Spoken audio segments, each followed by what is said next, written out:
I mean, insofar as shutdowns go, this was pretty much an anticlimax, at least where the markets are concerned. But is it problematic that we are seen to just be kind of, doing these stopgap measures, and you're anticipating, I assume, still further work to be done down the road?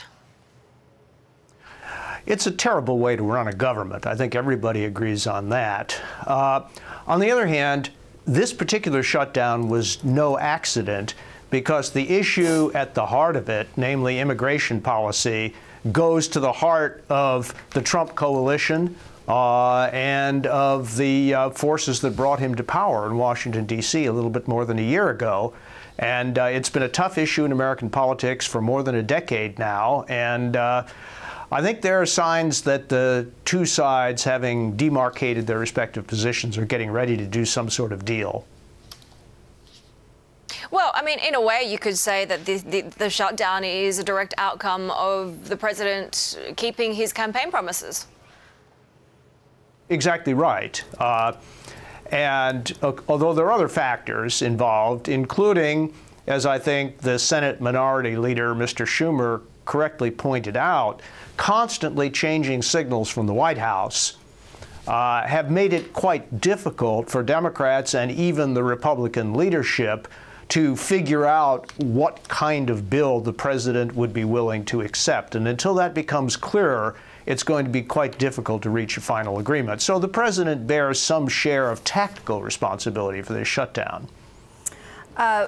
William, I want to point out a chart here that I think is really quite interesting, #BTV 3635, and it just shows you the last time we had a government shutdown. Negative comments is represented in red here. You may not be able to see this chart, but our viewers can. It just shows you how this red line shows how negative comments really spiked during the last government shutdown, as opposed to positive comments represented in green. But this time around seems to have flipped a little bit. In fact, there's more positive comments about government policy than there are negative comments. And I'm curious, being all the stresses we've seen in the headlines here, I'm curious why you think that this is reflected in a chart like this. Why aren't we seeing more negative comments about government economic policy? Well, government economic policy, I think, is getting higher marks than usual because the American economy is doing very well.